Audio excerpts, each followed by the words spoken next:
The Kansas City Chiefs welcome back the fans to Arrowhead with a big W against the Washington Commanders, and we're going to dive into all the action that took place throughout today's game. But before we do dive into that, please be sure to subscribe to the channel and like this video, as I'm going to keep you up to date on anything Kansas City Chief related that you do not want to miss out on. And without further ado, let's dive right into this game. As we saw against the Chicago Bears, the offense and defensive starters looked very, very good, and rinse, cycle, repeat, the offense and defense basically looked the same. Now, I will mention to start the game off, on both sides of the ball too, there was inconsistent plays where the defense gave up plays and the offense didn't seem to be clicking right away. And we're going to jump to the defense side of the ball because no matter what, they did what they needed to do. Now, whether there be some yards, first downs given up, coverage held and stood their ground. They did make good tackle for loss against the running back. There was one sack against Wentz, which we'll dive into later because I don't think that was against the starters, but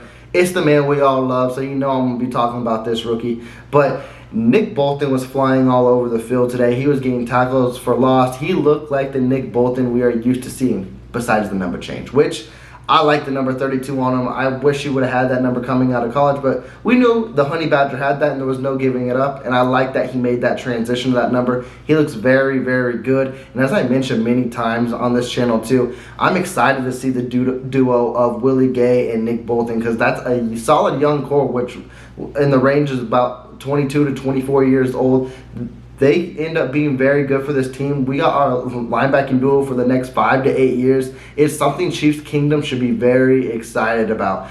And now going to the offensive side of the ball, because we know that's basically what sells the tickets. The defense is what wins championships, and the defense looked very good to start the game. And the offense, like I mentioned, there was inconsistent plays too. There was one play where Mahomes looked like he had MVS for a touchdown, but it was a miscommunication on the route. But nonetheless, they still got a touchdown on the drive, and the touchdown went to no other than JODY, which I'm going to, like I mentioned in these instant reaction videos, it's basically gaining my mind and head together, and I'm just going to say it for what it's worth right now. JODY had 2 touchdowns in this game. It was exciting to see him back on the field, and we mentioned, and I mentioned time in and time out on this channel, is like everyone's looking for a Tyreek Hill replacement in the wide receiver room, and we all know it's going to be one whole core too. But these tight ends, and especially JODY, he could be a huge factor in this offense when healthy too. Definitely in goal line situations like that, when let's say Trav is double covered and things like that, JODY is going to draw single coverage. And also too, I don't want you guys to forget about Noah Gray, because he had an impressive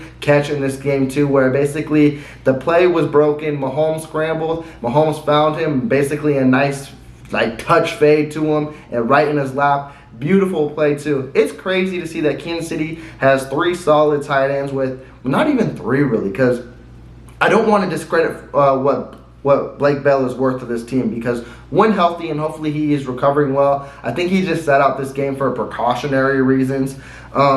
He is our best run blocking tight end, and he's our best under center snap quarterback too, where hey, Mahomes ain't doing that no more, so Blake Bell's going to be doing that too. But also too, another sneaky weapon who it seems he shows up every week too, and it's not going to be someone you think I'm mentioning, but I'm going to mention him shortly.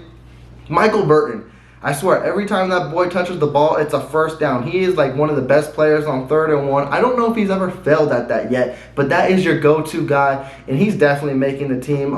I don't know how you would kind of roster down the running back room, but if a fullback is with the running backs, and we know Andy Reid typically likes to run with one fullback, Michael Burton's making this team, and he has a huge role on this team too, so there's nothing to discredit Burton. Did I say Bolton? I think I'm still stuck with Nick Bolton, but there's nothing to discredit Burton. He is definitely going to be a contributor on every Sunday too. And then, like I mentioned, this tight end group is so much fun to watch. And then I don't want to say it was unfortunate, because it really wasn't. If you guys caught my video where my number one thing I was keeping my eyes out for today was Justin Watson and Sky Moore. Justin Watson, he's the real deal. He's your wide receiver number 5, and it's not like he's just your wide receiver 5 that's going to be on the bench. He's going to be making plays on Sunday. I guarantee you he will have 8 to 12 plays scripted for him every Sunday. He is showing he's getting better every game, every practice, every camp practice. He deserves to be on this team more than a special team player too. He deserves that wide receiver number 5 spot. But here's why I said it's kind of unfortunate, is because Sky Moore didn't end up with the catch. And honestly, there was a beautiful pass to him, and I don't know if it was more of Moore's fault, Mahomes' ball placement, or it was hell of a great defensive play too. The cornerback just got his hands, flipped his hips at the right time. I thought it was a touchdown. I got excited. I'm like, yes! Moore made hell of a play. And it was a beautiful route. Everything just looked perfect. It was, the cornerback just laid his body out there, made hell of a play. But if Mahomes put it more over the left shoulder, that might have been a little different. And again, not going at Mahomes or anything like that. And I think Mahomes knows that too. That's why I mentioned the inconsistencies, because MVS could have had a touchdown and Moore could have had a touchdown too. But at the end of the day, no matter what inconsistencies it looked like, Kansas City's offense was still clicking and they were still answering with touchdown drives. And that is very impressive. Definitely when everyone thinks the world is ending with this offense just because we lost Tyreek Hill. This wide receiver room, this tight end group, this running back group is more deeper and more complete than ever. This is the most complete offense we have seen around Mahomes, even as the O-line too, that Chiefs Kingdom should be very excited to see moving forward, because this could be one of the scariest Chiefs teams, definitely if everything clicks very quickly. And I'm excited to see it. And it's just Mahomes, he just seemed, I don't want to say Mahomes old, because he's the Mahomes we know, basically. And it was fun to see in a preseason game. Different angles he was throwing the ball, the different flick of the wrist he was throwing the ball between 2 defensive tackles and linebackers and things like that. Scrambling, making plays. JODY FORTSON's second touchdown was basically Mahomes just trying to find a way to make a play, and he made a play. That's what gets Chiefs Kingdom so excited about Kansas City Chiefs football, is Mahomes, and you are basically in it every Sunday to win a game when he's on the field. No matter who is out there at wide receiver, running back, or blocking, he's going to give us our best chance to win, and it just gives me so much excitement. This game was definitely fun to watch, especially for the starters. Now let's dive into the backups. And you know how I mentioned to start the video that the offense and defensive starters basically picked up right where they left off? Well, same thing for the backups. And that's not a positive either. It's very unfortunate. Like, I talked about the inconsistencies with the starters, which even though there was inconsistencies, they found a way to make a positive out of everything. The backups just weren't there. And honestly though, I'll focus on the defense to start this portion off, because I don't want to speak too bad on them, because when they first came into the second half, or even in the second quarter too, they were making stops and they were making plays. And actually, to finish the game off too, they made it to where they sealed a victory. I guess where I'm going to mostly focus my negative feedback on this is the offense. And man, that offensive line, the backups, is just, it's not fun to watch. Like, Bouchel, it's like he never had any time to make a play, which is very unfortunate too. And also too, I don't know if that has to do with Bouchel too, because it's funny, when I'm watching Bouchel play quarterback, I don't know if he's a better passer than a runner. I love to see the legs on the kid, and I love to see him like break out and run 10 to 15 yards and things like that, or even extend plays too. But when I watch him throw the football, there was not really that many impressive throws, specifically in this game. Now, last week he had that amazing throw against the Bears to Watson. That was a beautiful pass. And in this game, I thought there was going to be one too. Of course, you don't see the play breaking down until it actually, all camera angles, gets to you. But he made the same kind of dart throw in the end zone. It's just, it was almost picked off. And it was basically, was that Powell? It was Coleman. And they said it was a miscommunication. And I don't know if that's more on Bouchel too, because if he read Coleman perfectly, Coleman might have had a touchdown, because Coleman stayed more outside and Bouchel threw it inside. And honestly, if he hit him outside, I don't know what would have happened, but that would have been a beautiful catch, I believe. And I really like Corey Coleman, and I might be the only one who would be basically pleading for Coleman to stay on this team. Now, I know it's very highly unlikely, but honestly, He made more plays than a Josh Gordon did today, which is very unfortunate too, which I will dive into. But I like how he is on punt returns. He had some couple good catches in this game. He looked determined. He looked motivated. He looked like he wanted to be out there, and he looked like he was fighting for a job. So even though he doesn't make this team, you can still have veterans on the practice squad, and I hope he can make the practice squad too, because I think that would be like a key insurance, specifically if an injury happens too, because you get a veteran presence. You get someone who has actually played, I was going to say meaningful snaps, but when he was with the Browns, I really don't know how meaningful those snaps were. But you get a guy who actually has been in live NFL action in regular season games. So I would like to see him make the practice squad moving forward. But going back to Buechele, I really wanted Buechele to claim this quarterback number 2 spot right behind Mahomes, just because I would love the youth. I see the athleticism is still there. There's more athleticism than what Henne brings to the team, but I think Henne's not losing that spot. And if you decide to cut Buechele, I think someone else will get him, and I think that's just the route Kansas City may go. I think at the end of the day, God forbid if anything happens to Mahomes, I think Henne puts this team in the best position to win games. Now, is that saying much? No, because if Mahomes is out for an extended period of time, again, knock on wood, y'all hear that, right? Yeah, knock on wood that doesn't happen.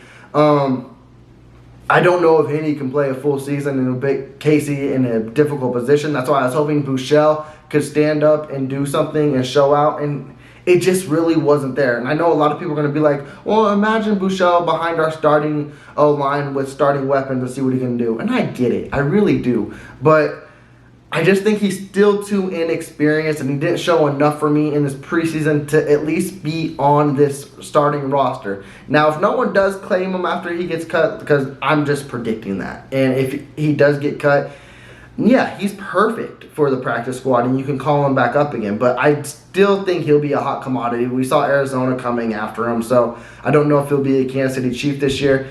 And then let's focus on basically the hottest position group, the roster cut down days that everyone's going to be focusing on, and it's that wide receiver room. And again, it's hard to make what this backup offense does, because that line really doesn't block good at all, and there really wasn't time to make a play happen. Like, literally the only scoring drive for the offense was after LAMMONS, I always mess up his name, almost gets a pick 6, and it still almost took him 4 plays to get it in the end zone. So, but we got to focus on the position group there, because cut down days is coming. Like Tuesday, they have to trim from 85 to 80, and then on the 30th, that's when you break it down to 53. If I had to think it thoroughly through, Powell did make some plays today. Now, it wasn't anything like mind-boggling where it'd be like, yes, you are on this team, you're wide receiver number 6. Nothing like that. Fountain had a very impressive catch. Josh Gordon didn't do nothing. And that's where I think he could get cut on Tuesday and not make the 80-man roster. I think the 30th is after the Packer game, so maybe they'll give him one more shot, and maybe they'll try to see how this position group shapes out too. I don't believe many starters will play in the Packer game. I know they will play, because that's just how Reed rolls. They'll play at least one series, and then it's, hey, off to Arizona. We are prepping for that game moving forward. It's going to be interesting to see how this wide receiving group moves forward. I don't think it's too dire, but it would be nice to see someone claim that wide receiver 6 spot if I had to be a betting man. And again, like I mentioned last week, it was Gordon. I'm going to switch up here again, and I think Fountain's just the most experienced, and I think it'd be Fountain, Powell, and then Gordon. And I don't think Gordon makes this team at all. He could be another veteran presence too if you wanted him on the practice squad. I don't know if I go that route either. I think if you really wanted a veteran presence, that's where this is going to take a drastic turn. I'd prefer Corey Coleman in this offense over Josh Gordon. And that's saying a lot too, because Coleman is another one who he can produce in this offense and as well on special teams. That's what all 3 guys do with Fountain, Powell, and Coleman. They produce on special teams and offense. It's something that Gordon doesn't do. And Gordon didn't produce on offense in this preseason. So if you're not going to do offense or special teams, it's like, unfortunately, what's your need on this team? So I think it's end of an era for Josh Gordon, and it really wasn't even an era in Kansas City. But there's fans like me who were very hopeful that, hey, he could revive his career, and it just didn't happen. But we're going to fast forward into the 4th quarter, because that's where things got interesting and kind of fun, and that's where the defense kind of like snapped back on and started making plays. Leo Chanel, though, that was another thing where I was unfortunate but also happy to see him too, because I wanted to see him more. I wanted to see the chance of him running with Nick Bolton and Willie Gay and just see how that combination goes. Now, I know the way Spags goes, it took him forever to get Bolton on the field, so I know it'll probably be forever to get Leo Chanel on the field, unfortunately. But he moves faster than a Jermaine Carter. And Elijah Lee did make some impressive plays today, so I'm not going to slight him anyway. But Jermaine Carter just looks like the slowest one out there, and I think Leo Chanel should be getting more reps than Jermaine Carter. But that's neither here nor there. But also, when Leo Chanel is out there, he's the green dot, he's the captain, and man, that boy just be flying. Another tackle for loss. There was a big explosive play where he basically went in for the rush, but then he's already 30 yards downfield making a tackle. That is just very impressive. It's the hustle you love to see. That's why I know Kansas City doesn't do it, and I know Spags doesn't do either, but it's like, take the risk. Like, yeah, he's going to have hiccups along the way, but he's also going to learn a lot from those hiccups. And just the motivation, the hustle, the hard hitting, and the determination Leo Chanel brings, I would say screw it. Let him get at least some packages in with the starter throughout the season and let him earn his way like Nick Bolton did, and let's have fun with it. But this almost became a game, and actually it was a game when it was 17-14. And then LAMMONS made a hell of a pick because I knew the offense was not going to score again. I'm like, please don't blow another lead. The offensive starters really are the ones who score every drive, and then it's just like silence. Nothing no more. And LAMMONS made hell of a pick. It wasn't really even hell of a pick. It was actually, if anything, a terrible throw by Howell. It was right to him. I was honestly praying he would get in because I didn't even know if the offense could get in there. And it did take him 3 plays. It was cool to see Fleet Davis cap off the drive with a touchdown because, again, I don't think he's making this team. He will definitely be a practice squad guy, but it's cool to have your moment and shine. It was very exciting to see. And Kansas City basically caps up their home opener against the Washington Commanders at a final score of 24-14. And with that, Chiefs Kingdom, you let me know what was some of your biggest takeaways in this game. Honestly, my biggest one was, I'm going to stick with JODY FORTSON. I think he could be a huge threat in this offense. The reason I paused there was because Justin Watson, I think he's impressive. He gets better every week, like I mentioned. It's fun to watch him too. He's going to be making plays on Sundays with the starters, so he might be a big weapon too. It's just the group, the talent on this offense.